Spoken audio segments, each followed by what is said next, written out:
बिस्मिल्लाहिर्रहमानिर्रहीम। मैं हूं इनायतुल्लाह काशिफ एडवोकेट और आप देख रहे हैं लीगल इन्फॉर्मेशन में खुश आमदीद।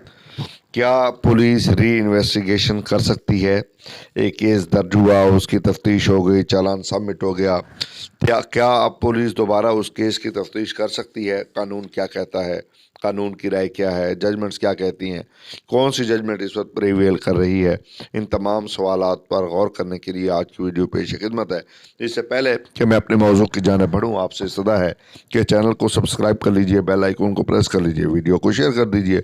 तो बढ़ते हैं आज के मौजू की जानिब। आज का मौजू, जैसे मैंने अर्ज़ किया है, री इन्वेस्टिगेशन है। एक तो ये बात समझ लीजिए कि जब एक केस दर्ज होता है तो पहला मरहला उसकी तफ्तीश का होता है। और तफ्तीश जो है, तफ्तीशी ने दौरान तफ्तीश तमाम शहादतों को, चाहे वो मुलजिम साइड से हों या मुद्दई साइड से हों, उनको इकट्ठा करके मुकदमे को यकसू करना होता है। तमाम शहादतें वो सफ़ाई मिसल पर लाता है। इसे हम तफ्तीश कहते हैं। अब एक दफ़ा यूं होता है कि पुलिस ने चालान सबमिट कर दिया होता है और चालान अदालत में चल रहा होता है, केस यानी ट्रायल शुरू हो चुका होता है। पुलिस दोबारा चाहती है कि कुछ नए हक़ाइक़ उसके सामने आए हैं और वो उस केस को दोबारा री इन्वेस्टिगेट करना चाहती है। तो फाइनल रिपोर्ट 173 ज़ाब्ता फौजदारी की दाखिल हो भी जाए तो दोबारा तफ्तीश हो सकती है। तो उसके लिए कोई कानूनी बार नहीं है। पुलिस इस हवाले से कॉम्पिटेंट है कि कानून के तहत वो फ्रेश इन्वेस्टिगेशन शुरू करे और फिर नई रिपोर्ट 173 की जो है वो दाखिल करे।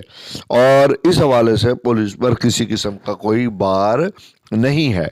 अब होता क्या है, अमूमी तौर पे बाज़ औक़ात ऐसे हो जाता है कि हक़ाइक़ बाद में सामने आते हैं, उस दौरान सामने नहीं आते जब तफ्तीश हो रही होती है। तो बाद में पुलिस के सामने जब हक़ाइक़ सामने आते हैं तो उन हक़ाइक़ को उस मुकदमे में यकसू करने के लिए ज़रूरी होता है कि मुकदमे को री इन्वेस्टिगेट किया जाए, ताकि किसी किस्म की जो परेशानी या प्रॉब्लम है वो ना हो, कोई बेगुनाह बंदा सज़ा ना हो जाए। तो उसके लिए जो जजमेंट है वो है 2004 पाकिस्तान क्रिमिनल लॉ जनरल 129। इस हवाले से बहुत ही अहम जजमेंट है। पुलिस कम्पिटेंट है कि वो जब चाहे, जहाँ से चाहे, चाहे 173 ज़ाब्ता फौजदारी की रिपोर्ट जो है, फाइनल रिपोर्ट दाखिल हो चुकी हो, तो पुलिस कम्पिटेंट है कि वो दोबारा मैटर को री इन्वेस्टिगेट कर सकती